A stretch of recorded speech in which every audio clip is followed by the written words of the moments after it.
Hi hello, പുതിയൊരു വീഡിയോയിലേക്ക് സ്വാഗതം. ഇത് അരീക്കലുള്ള എക്സോട്ടിക് ബേർഡ്സ് പാർക്കാണ്.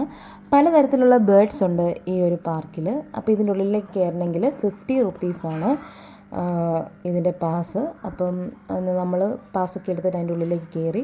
അപ്പോൾ കയറുമ്പം തന്നെ നമ്മുടെ കയ്യിലേക്ക് അവർ കുറച്ച് ഈ ഫുഡ് തരും ഈ ബേർഡ്സിൻ്റെ. അപ്പോൾ ആ ഫുഡുമായിട്ട് കയറുന്ന കാണുമ്പോഴേ ഇതെല്ലാം പറഞ്ഞ് നമ്മുടെ അടുത്തേക്ക് വരും. അപ്പോൾ പാമ്പുണ്ടായിരുന്നു, 2 ടൈപ്പ് പാമ്പുണ്ടായിരുന്നു.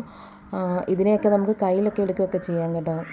ഭയങ്കര ധൈര്യം ഉള്ളതുകൊണ്ട് തന്നെ ഒന്നിനും കയ്യിലൊന്നും എടുത്തില്ല, ഇന്ന് കണ്ടതേ ഉള്ളൂ. പിന്നെ കുറേ നേരം കൊണ്ട് അച്ഛൻ ഇങ്ങനെ പറയുന്നുണ്ട്, എടുക്കുക, അതൊന്നും ചെയ്യുവേല എന്നൊക്കെ ഇങ്ങനെ പറഞ്ഞു. എന്നാലും പേടിയായിരുന്നു. എടുത്തുകൊണ്ട് ഇങ്ങനെ കയ്യിലൊക്കെ കൊണ്ട് തരുന്നുണ്ട്, പക്ഷേ എടുത്തില്ല. പാമ്പല്ലേ, മനസ്സിലൊരിതാണല്ലോ പാമ്പെന്ന് പറയും, അതുകൊണ്ട് എടുത്തില്ല. അല്ലാണ്ട് പേടിച്ചിട്ടൊന്നുമല്ല. പിന്നെ ബേർഡ്സ്, പല ടൈപ്പുള്ള ബേർഡ്സൊക്കെ ഉണ്ടായിരുന്നു. അപ്പോൾ ഇതിൻ്റെയൊക്കെ പേരൊക്കെ പറഞ്ഞ് നമുക്ക് അതിനെക്കുറിച്ചൊക്കെ ഇങ്ങനെ പറഞ്ഞൊക്കെ തരുന്നുണ്ടായിരുന്നു അവിടെ. അപ്പോൾ കുറേ നേരം അച്ഛൻ ഇങ്ങനെ പറഞ്ഞുകൊണ്ട് തന്നെ അമ്മ കുറച്ച് ധൈര്യമൊക്കെ സംഘടിപ്പിച്ച് അമ്മ ഇത് 2 എണ്ണത്തിന് എടുക്കുകയൊക്കെ ചെയ്തു.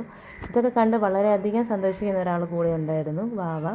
ബേബിക്ക് ഇതെല്ലാം ഭയങ്കര ഒന്നും അറിയാണ്ടുള്ള പ്രായമായില്ലെങ്കിൽ അവനതൊക്കെ നന്നായിട്ട് നോക്കുന്നുണ്ടായിരുന്നു.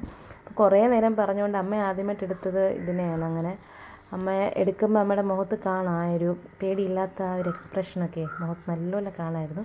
നവരസങ്ങളൊക്കെ അമ്മ അവിടെ പ്രകടിപ്പിക്കുന്നുണ്ടായിരുന്നു. നല്ല പേടിയായിരുന്നു അമ്മയ്ക്ക് എന്തെങ്കിലും ചെയ്യുമോയെന്ന്. കൂട്ടത്തിൽ നല്ല ധൈര്യശാലിയായിട്ടുള്ള ഒറ്റൊരു വ്യക്തിയെ നമ്മുടെ കൂടെ ഉണ്ടായിരുന്നുള്ളൂ. അത് വേറെ ആരുമല്ല, ഈ ദിശാൻ ബേബിയാണ്. അവനെ അതിനെയൊക്കെ ഒന്ന് എടുക്കണമെന്നൊക്കെ ഉണ്ടായിരുന്നു. അപ്പോൾ അവന് ഭയങ്കര ധൈര്യമായിരുന്നു. അപ്പോൾ ഈ ഒരു വീഡിയോ ഇഷ്ടപ്പെട്ടാൽ please like, subscribe my channel.